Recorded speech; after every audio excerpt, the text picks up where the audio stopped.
Our cover story tonight is from Pakistan. It contains and concerns the state of Hindu temples. They're under attack once again.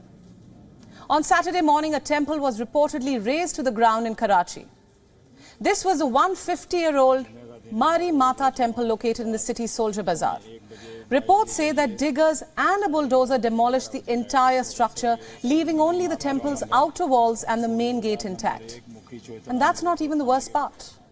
Police vehicles were apparently on the site, providing cover to the men operating these machines. The second incident unfolded on Sunday. A gang of dacoits allegedly attacked a Hindu temple in Sindh's Kashmir region. The attack apparently involved the use of rocket launchers. Yes. Pakistani fanatics destroyed a temple with rocket launchers. They also targeted the adjoining homes belonging to the Hindu community. These attacks are appalling, to say the least. Pakistan's justification even more so. Local authorities say that the temple in Sindh was demolished as it was an old and dangerous structure that would have toppled any day. No one's buying this claim. You see, in recent weeks, the attacks on Pakistan's Hindu community have only intensified. They're being targeted as a fallout of the Seema Haider case. What's that? Well, according to the Human Rights Commission of Pakistan, around 30 members of the Hindu community, including women and children, have been taken hostage by armed gangs in the Kashmir and Ghotki districts in the Sindh province. Allow me now to quote its exact statement. We have received disturbing reports that these gangs have threatened to attack the community's sites of worship using high-grade weapons. The Sindh Home Department must investigate this matter immediately and take steps to protect all vulnerable citizens in these areas. My question is, how do we view such developments? What exactly has led to such attacks? Well, many speculate that the trigger for these attacks could be a cross-border love story. It involves a Pakistani woman and an Indian man. The woman's name is Seema Haider Jakhrani, a mother of 4 who in 2019 decided to ditch her husband and fled to India with her kids.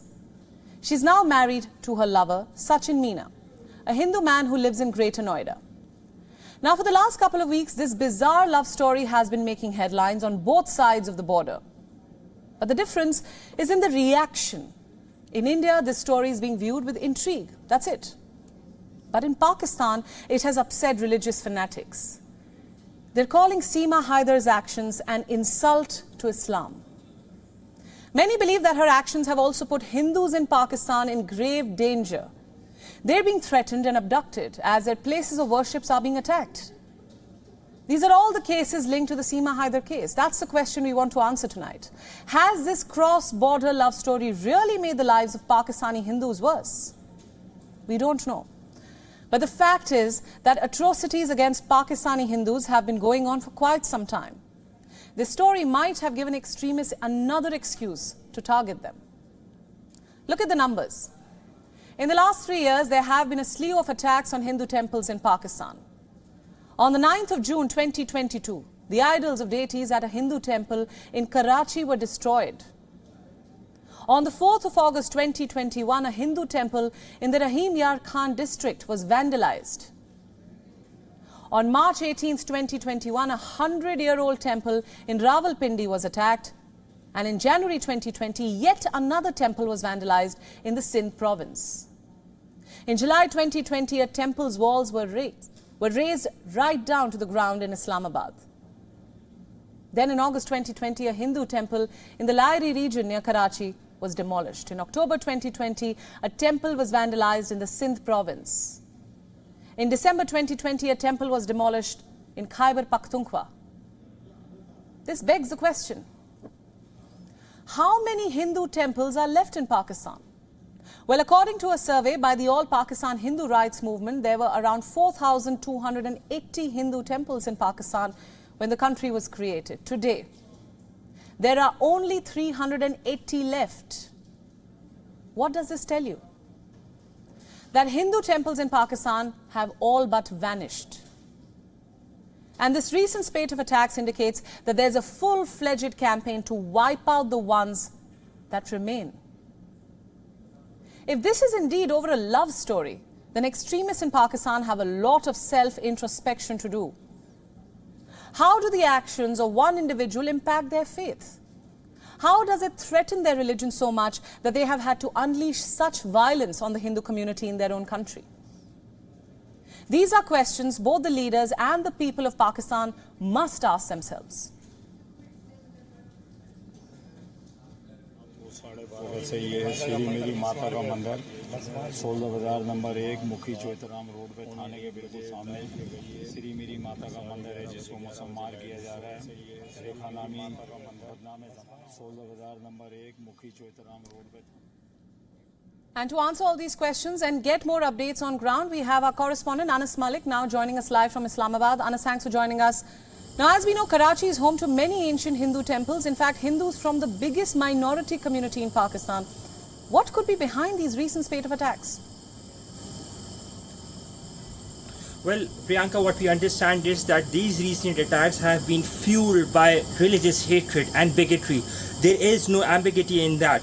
We've seen that the recent attacks that have been happening on precisely on the Hindu minority in the country are fueled by this rage. And while there might not be an explanation from the government's end, but largely what we see that these are linked to hate speech and religious intolerance. That has been the bigger case, and that is something that the authorities say that they are trying to look inwards and trying to address as time passes by. They have been doing these interfaith seminars, interfaith harmony campaigns have been launched time and again from the government, but little of the impact of it has been as yet, and the reason we see that these attacks on the minorities, they continue. Priyanka. So how are authorities responding to these attacks, Anas? The authorities say that they have been conducting campaigns and they have been trying to go after those who are behind these heinous attacks once they are identified. You see, the last time any such incident which was identified was the temple in Karak that was razed down, and the people who were involved, their properties were confiscated, sold off, and they were asked to pay for the renovation of the temple that they had vandalized. So largely speaking, the authorities say that they are trying to zero in on these elements, those who are involved and in actively trying to desecrate the religious sites, and they say that they are trying their utmost to ensure that such attacks do not happen. Priyanka. Right, Anas, I have to ask this question in light of these recent attacks. Is the Hindu population in the region concerned about its safety? Of course it is. They are concerned. That goes without saying. They are definitely concerned. We've seen that the Hindu minority in not just in Karachi but Sindh, the province of Sindh, has the biggest number of Hindu minorities across the country.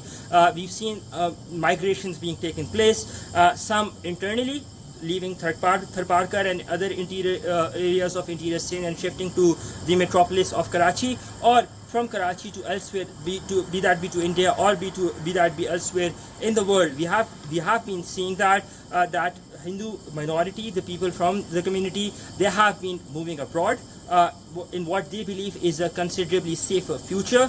There is a concern, and they call on the authorities to act and act swiftly and in time in order to save whatever is left of the community that is left behind. Priyanka. Anas, thank you for those updates and thanks for joining us on Gravitas tonight.